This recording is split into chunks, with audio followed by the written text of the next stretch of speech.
किसी भी physical quantity को मेज़र करने के लिए चूज़ की गई यूनिट हमेशा इनवेरिएबल होनी चाहिए। इनवेरिएबल होने का मतलब यह है कि वह समय के साथ चेंज ना हो, ज़रूरत पड़ने पर हम उस यूनिट को रिप्रोड्यूस कर सकें। इसलिए ये इम्पॉर्टेंट है कि हम फंडामेंटल यूनिट को डिफ़ाइन करें। इसके लिए हम एक फिजिकल क्वांटिटी को मेज़र करने के लिए एक यूनिट चूज़ करते हैं और इस यूनिट की वजह से हम किसी एक सब्सटेंस की प्रॉपर्टी को मेज़र करते हैं और अब इस सब्सटेंस की प्रॉपर्टी की वजह से हम उस यूनिट को रीडिफाइन करते हैं और यहाँ पर हमें मिलता है यूनिट का इनवेरिएबल डेफिनेशन। तो चलिए इसको हम समझते हैं। फिजिकल क्वांटिटी लेंथ को मेज़र करने के लिए एक बार के साइज़ को यूनिट रेफरेंस के लिए चूज़ किया गया।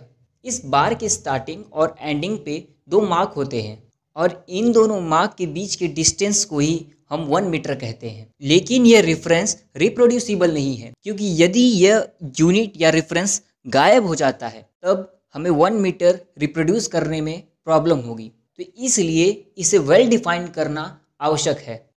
इस 1 मीटर के रेफरेंस को यूज़ करके हम लाइट की स्पीड वैक्यूम में कैलकुलेट कर पाए, जो कि है 29,97,92,458 मीटर पर सेकेंड। और हमें पता है कि लाइट की स्पीड कभी भी चेंज नहीं हो सकती। तो इसका मतलब ये है कि लाइट का 1 सेकेंड 29,97,92,458 मीटर के बराबर है। और इसी इक्वेशन में यदि हम 29,97,92,458 से दोनों तरफ डिवाइड कर दें तो हमें मिलेगा 1/97,92,458 second is equal to 1 metre. इसका मतलब ये है कि लाइट 1 सेकेंड के 29,97,92,458वें हिस्से में जितना डिस्टेंस ट्रेवल करेगी उसे हम 1 मीटर कहेंगे।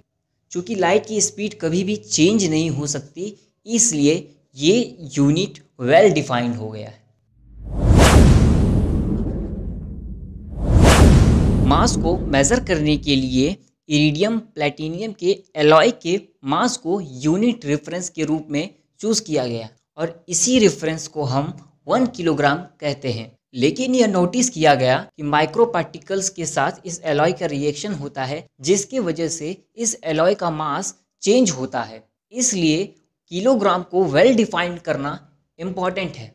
कि हम सब जानते हैं कि इलेक्ट्रिक करंट और मैग्नेटिक फील्ड की वजह से हम एक फोर्स क्रिएट कर सकते हैं। तो एक बैलेंस में एक तरफ उस 1 kg के एलॉय को रखेंगे और दूसरी तरफ कुछ ऐसा अरेंजमेंट करेंगे कि मैग्नेटिक फील्ड और इलेक्ट्रिक करंट की डायरेक्शन एक दूसरे के परपेंडिकुलर होगा और क्रिएट होने वाला फोर्स डाउनवर्ड होगा।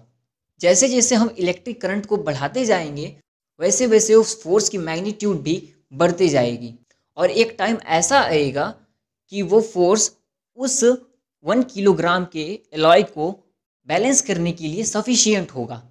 उस समय हम यह कहेंगे इतना अमाउंट ऑफ इलेक्ट्रोमैग्नेटिज्म यदि किसी यूनिट मास को लिफ्ट करने के लिए लगता है तो उस यूनिट मास को हम 1 kg का कहेंगे।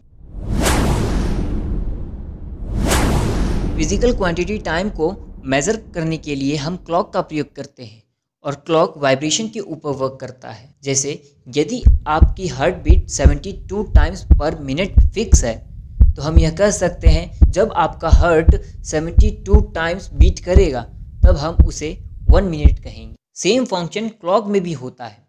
जब सेकेंड हैंड 1 टाइम्स रिवॉल्व करती है तब उसे हम 1 मिनट कहते हैं और जब 60 टाइम्स करती है तो उसे हम 60 मिनट्स मीन्स 1 आवर कहते हैं। लेकिन क्या हो यदि दुनिया की सारी क्लॉक्स एक साथ गायब हो जाएं, तो क्या हम सेकेंड को रिप्रोड्यूस कर पाएंगे? इसलिए सेकेंड को वेल डिफाइंड करना बहुत ज़्यादा इम्पॉर्टेंट है। सेकेंड को मेज़र करने के लिए हम सीजियम एटॉमिक क्लॉक का प्रयोग करते हैं। सीजियम 133 सीजियम नामक एक एलिमेंट का एक आइसोटोप है। सीजियम के लास्ट ऑर्बिट में एकमात्र इलेक्ट्रॉन होता है। न्यूक्लियस इंटरैक्शन की वजह से वह इलेक्ट्रॉन 2 लेवल में स्प्लिट हो जाता है, जिसे हम हाइपर फाइन लेवल कहते हैं, जिसके लोअर लेवल और हायर लेवल होता है। चूँकि ये सिर्फ न्यूक्लियस इंटरैक्शन की वजह से हो रहा है, इसलिए हम इसे ग्राउंड स्टेट का कंसिडर करते हैं। और वो इलेक्ट्रॉन हाइपरफाइन के लोअर लेवल पे रिवॉल्व करता है। यदि सफिशिएंट अमाउंट ऑफ एनर्जी उस इलेक्ट्रॉन को दी जाए, जिसके कारण उस इलेक्ट्रॉन की एनर्जी बढ़ेगी और वो हायर लेवल में चला जाएगा। कुछ ही देर बाद वो इलेक्ट्रॉन अपनी एनर्जी लॉस करते हुए वापस लोअर लेवल में आ जाएगा और एनर्जी लॉस रेडिएशन के फॉर्म में होगी। और वो रेडिएशन का 9192631770 वाइब्रेशन होने में जो समय लगेगा उसे हम 1 सेकेंड कहेंगे। तो इसका मतलब यह है कि हम सेकेंड को रिप्रोड्यूस कर सकते हैं। आशा करते हैं ये कॉन्सेप्ट्स आपको समझा होगा। अगली वीडियो में हम और फंडामेंटल क्वांटिटी को डिफाइन करेंगे। Thank you for watching this video.